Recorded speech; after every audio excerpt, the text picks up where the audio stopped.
Assalamualaikum warahmatullahi wabarakatuh. Perkenalkan, nama saya Hovidinia Rahma, biasa dipanggil Nia. Saya dari kelas 3B dengan NIM K732408. Di sini saya akan menayangkan video pembelajaran yang berjudul Warisan Budaya Indonesia yang Mendunia. Tujuan saya menayangkan video ini adalah yang pertama, agar kita mengetahui apa itu kebudayaan. Yang kedua, apa saja sih warisan budaya Indonesia yang mendunia? Dan yang ketiga, bagaimana cara kita ikut melestarikannya? Kita belajar bareng-bareng yuk lewat video ini. Selamat menonton! Apa saja sih warisan budaya Indonesia yang mendunia? Kita tonton video ini ya. Letak strategis Indonesia. Indonesia terletak di antara dua benua dan dua samudra. Letak strategis ini membuat Indonesia kaya akan budaya. Setiap daerah punya warisan budaya yang menjadi ciri khas. Bahkan banyak warisan budaya Indonesia yang sudah mendunia loh. Apa sih kebudayaan itu? Kebudayaan adalah cara hidup yang berkembang dan dimiliki bersama, serta diwariskan dari generasi ke generasi. Budaya perlu diwariskan karena budaya tersebut merupakan warisan leluhur yang tidak ternilai harganya. United Nations Educational, Scientific and Cultural Organization atau yang lebih sering kita kenal dengan sebutan UNESCO adalah organisasi internasional yang bergerak di bidang pendidikan, ilmu pengetahuan, dan kebudayaan. UNESCO mencatat ada puluhan kebudayaan Indonesia yang dikategorikan sebagai warisan budaya yang mendunia. Nah, bentuk warisan budaya yang diakui UNESCO ini dibedakan menjadi dua, yakni warisan budaya benda dan warisan budaya tak benda. Yang pertama kita mulai itu warisan budaya benda ya. Apa sih warisan budaya benda itu? Warisan budaya benda adalah hasil karya manusia yang berupa benda secara fisik dapat dilihat dan diraba. Apa saja sih warisan budaya benda Indonesia yang diakui UNESCO? Yang pertama itu ada Candi Borobudur. UNESCO mengakui Candi Borobudur menjadi warisan budaya dunia pada tahun 1991. Candi Borobudur ini terletak di Lembah Kudu, Magelang, Jawa Tengah. Candi Borobudur merupakan salah satu monumen Buddha terbesar di dunia. Candi ini diperkirakan dibangun pada abad ke-8, tepatnya sekitar tahun 750-an Masehi, pada masa pemimpinan dinasti Sailendra. Candi Borobudur ini memiliki ukuran panjang sekitar 121,66 meter.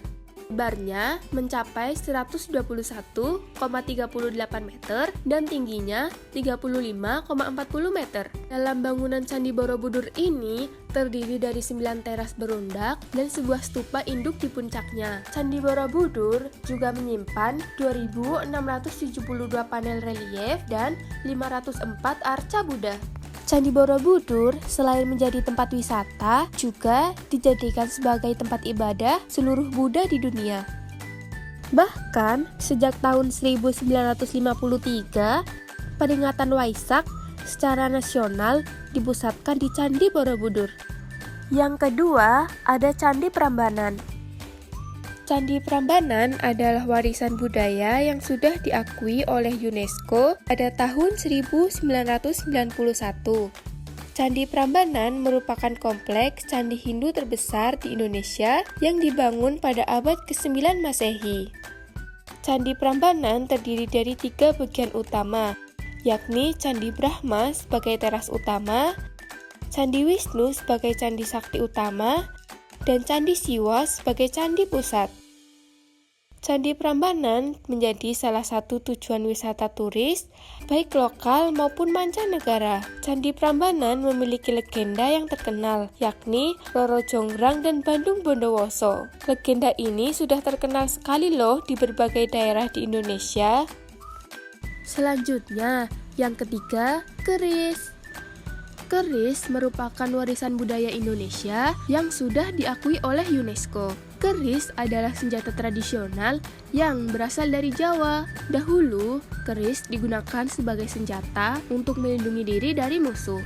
Namun kini, keris digunakan sebagai upacara khusus ataupun pelengkap busana adat Jawa. Bagi masyarakat Jawa, keris termasuk benda yang dikeramatkan.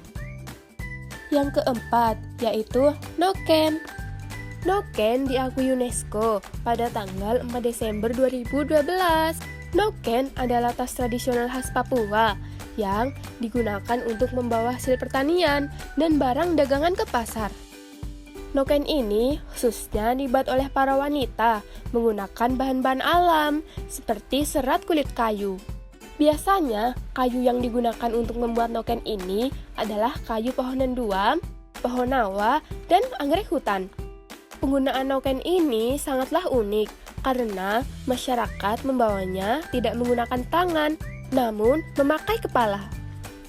Fungsi noken untuk membawa barang kebutuhan sehari-hari, serta hasil pertanian dan perkebunan, seperti sayuran, umbi-umbian, atau dagangan di pasar. Noken ini mengandung makna kesuburan tanah dan perdamaian pada masyarakat Papua. Selanjutnya, ada warisan budaya tak benda. Warisan budaya tak benda merupakan warisan peninggalan sejarah yang berupa tradisi, sejarah lisan, kepercayaan, dan seni pertunjukan. Warisan budaya ini hanya dapat dilihat, namun tidak dapat diraba. Apa saja sih warisan budaya tak benda yang diakui UNESCO? Yang pertama, batik. Batik merupakan warisan budaya yang sudah mendunia. Batik diakui UNESCO pada tanggal 2 Oktober 2009. Batik merupakan karya seni budaya yang dihasilkan dengan menggunakan keterampilan tangan. Batik memiliki banyak sekali motif loh. Motifnya bisa berkaitan dengan budaya masyarakat setempat. Contohnya, di daerah pesisir biasanya akan menghasilkan batik dengan motif yang berhubungan dengan laut. Begitupun yang tinggal di pegunungan. Tentu motifnya terinspirasi oleh alam sekitarnya. Yang kedua itu tari saman. Tari saman diakui oleh UNESCO pada tahun 2011. Tari saman berasal dari Aceh. Gerakan tari saman melambangkan kehidupan masyarakat Gayo dan lingkungan alamnya. Penari tari saman ini menampilkan gerakan tangan, tubuh, kepala, dan mata secara cepat. Tari saman tidak hanya sebatas sebagai sarana hiburan, namun juga memiliki nilai keagamaan, sosial, dan budaya. Dan yang ketiga, wayang. Wayang diakui oleh UNESCO pada 7 November 2003. Wayang merupakan seni pertunjukan dari Jawa. Wayang ada banyak sekali jenisnya. Ada wayang kulit, wayang golek, wayang orang, wayang beber, dan wayang klitik. Istilah pewayangan berasal dari kata Indonesia untuk bayangan.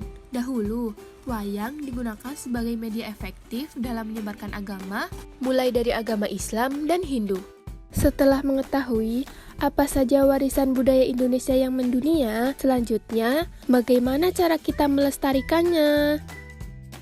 Yang pertama, mempelajari budaya Indonesia. Mengenal budaya dapat dilakukan dengan cara berkunjung ke museum, membaca buku sejarah, ikut pelatihan tari di sanggar, dan mencari tahu tentang budaya.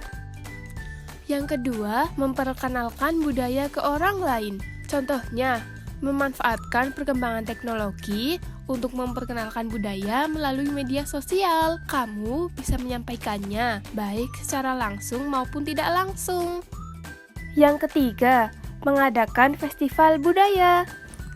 Untuk melestarikan budaya dapat dilakukan dengan mengadakan festival budaya. Adapun festival budaya yang sering kali diselenggarakan antara lain Dieng Culture Festival, Festival Danau Toba, Solo Batik Karnaval, dan Festival Rambu Solo.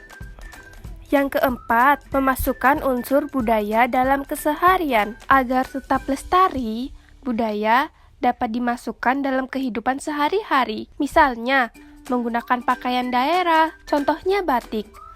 Bahkan sekarang ini, batik banyak diinovasi loh, dengan dibuat tas, sepatu, rok, dan spray. Terima kasih sudah menonton, semoga bermanfaat ya. Wassalamualaikum warahmatullahi wabarakatuh.